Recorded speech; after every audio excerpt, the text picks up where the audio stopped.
Free agency has slowed way down, but the Las Vegas Raiders are still filling the squad out with depth. They signed All-Pro linebacker Devin White yesterday. Of course, you and John Spytek knows White from the time together with the Tampa Bay Buccaneers. White got an All-Pro nod in 2020 and won the Super Bowl and made the Pro Bowl in 2021. The Raiders brought a familiar face to Raider fans in for a visit yesterday too. Hunter the Slot Machine Renfro came in for a visit. I wonder what ever happened to him besides him being out of football last year. He made the Pro Bowl for the Raiders in 2021. The Carolina Panthers are interested in him too. Renfro obviously still has to come, but there are ways for both of these guys to help the Raiders. Let's start with White, who was on the Bucs' tough defense those years in Tampa Bay. A few Raider fans may feel a connection to him because they wanted him when the Raiders took edge rusher Cleveland Ferrell. Spytek's the one with the real connection to White though. He was with the Bucs when they drafted him in 2019. I think once these personnel guys and coaches love a player, they never stop loving him. They already think they know him after scouting him for so long. That part's funny to me because I feel like I know some of these guys after watching so much film on them. Then they pick him, and after that they get to know him, both personally and what they can and can't do. So they already know what situations to put him in and not to put him in. They know how he responds to coaching and everything, so when the rest of the NFL appears to be done with him, they feel like they know how to get a couple more miles out of him. Spytek was also there when they drafted Alex Coppa in the 3rd round in 2018.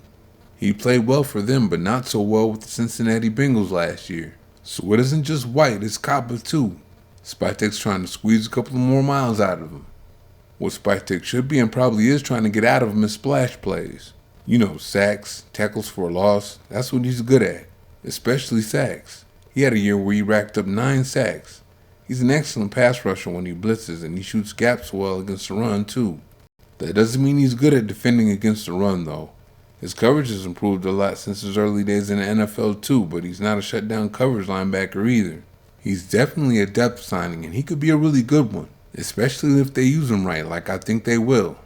I don't know if Carroll has defense coordinator Patrick Graham running his defense or not. On one end, Graham is very multiple and runs a lot of cover 3 already anyway. On the other end, I don't think Graham would have come back if Carroll was going to push his defense on him. But if he runs Carroll's defense, White would make a good Leo, the linebacker edge rusher hybrid.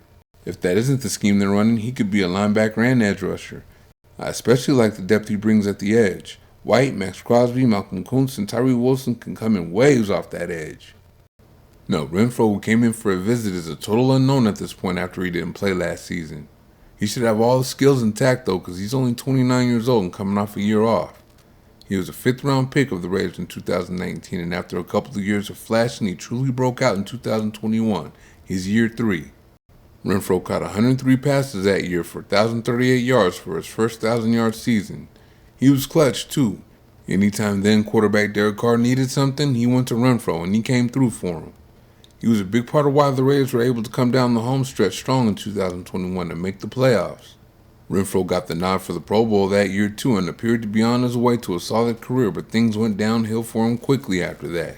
After his 1,000-yard, 9-touchdown season, he only caught 36 passes for 330 yards and 2 touchdowns in 2022.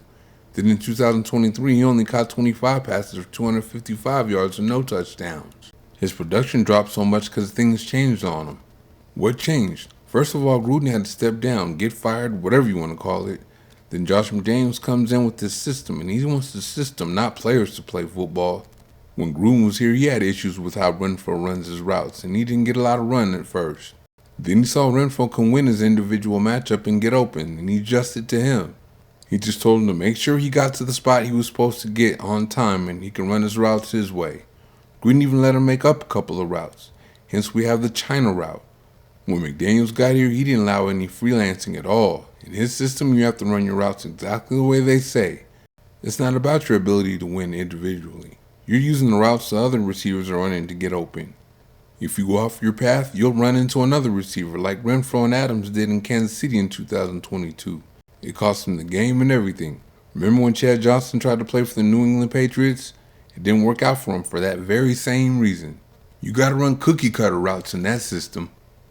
Well, White is signed, sealed, and delivered, and Renfro, well, he is yet to come. But there is a path for both of them to help the Raiders this year. It all starts with how you use them.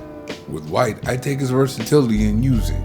I'd have him as a backup linebacker and edge rusher, but he'd be in heavier rotation as an edge rusher. Rushing the passer is clearly what he's best at. As far as Hunter Renfrow goes, they shouldn't even sign him unless they're going to let him run his routes the way he wants to run them. He's very effective running his routes his way. Running all those cookie cutter routes isn't going to do him any good, therefore it isn't going to do the Raiders any good. Thank you for watching. See you next time.